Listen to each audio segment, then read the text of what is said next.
ভাই আজকে সারাদিন কিছু খাইনি, কিছু খাওয়াবেন? উনি তো খাতি চাচ্ছে, আমাকে সাথে নিয়ে যাব। হট বেটা, ওর পোশাক আদি দেখে কি মনে হচ্ছে ওর পেটে খিদে? শালাটা ধান্দাবাজ, তোর জন্য হোটেলের সামনে আর না দেখি। ভাই মাফ করেন, কাজ না করে চাই খাচ্ছে। ও ভাই, আমার কথাটা শোনেন।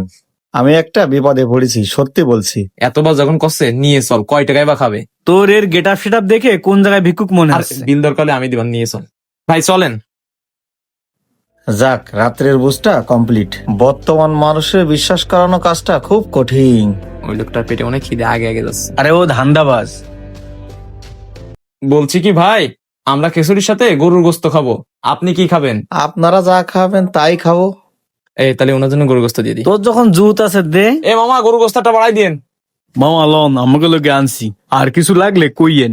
ঠিক আছে মামা, লাগলে কবানে। ভাই এই নেন, আর যদি কিছু লাগে লজ্জা করেন না, বললেন। হালায় আমার বন্ধুরা সহজ সরল পেয়ে ভালোই সারতিছে। কি ব্যাপার, উনি খাচ্ছে না কেন? আল্লাহ, আমি এখানে খাচ্ছি আর আমার বাচ্চা দুটো মনে হয় না খেয়ে রয়েছে।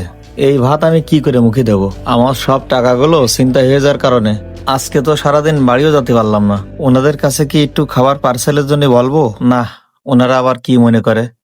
ভাই খাচ্ছেন না কেন, কি হয়েছে, কোনো সমস্যা? ভাই, কিছু মনে না করলে একটা কথা কব? হ্যাঁ বলেন। ভাই, আমি এই খাবার খাতি পারতেছি না। বাড়ি আমার বউ বাচ্চা কাচ্চা হয়তো বা না খেয়ে আছে। এই গোস্ত ভাত আমার গলা দেনে আনতেছে না।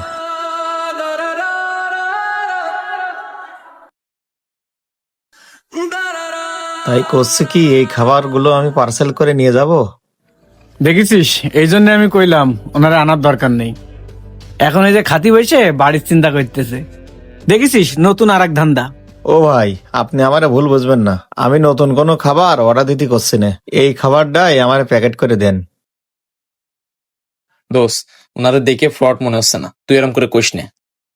শোন, ছেলে মেয়ে আর বাপ মার কথা বললি, তুই আর আমি না করতে পারবো না, তাই নতুন নাটক করতেছে। তুই আর ওর কথায় গলিস নে। আমি মনে হয় ওনাকে বিপদে ফেলাই দিলাম। আজকে আমি অসহায় হয়ে পড়ে একটা জিনিস ভালোই বুঝতে পারলাম, মানুষ সহসায় কারো কাছে হাত পাতে না। ভাই আপনি যদি এই খাবার নিয়ে যান প্যাকেট করে বাসার জন্য, তাহলে আপনি রাত্রিবেলা কি খাবেন? ভাই, আপনাদের দেখে মনে হচ্ছে আপনারা মনে হয় বিয়ে শাদী করেননি। যদি কখনো বাপ হন তখন বুঝবেন সন্তান কি জিনিস।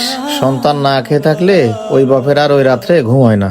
ভাই আসলে আমরা এত সময় আপনারা ভুল বুঝেছি, আপনিও কিছু মনে করেন না। আপনি এই খাবার খান, এই নেন গোস্ত খান, আর আপনার পরিবারের জন্য আমরা পার্সেল করে দিবানে যাওয়ার সময়। রিজিক এমন একটি জিনিস যেটা কেউ কারোরটাই কখনো নিতে পারে না।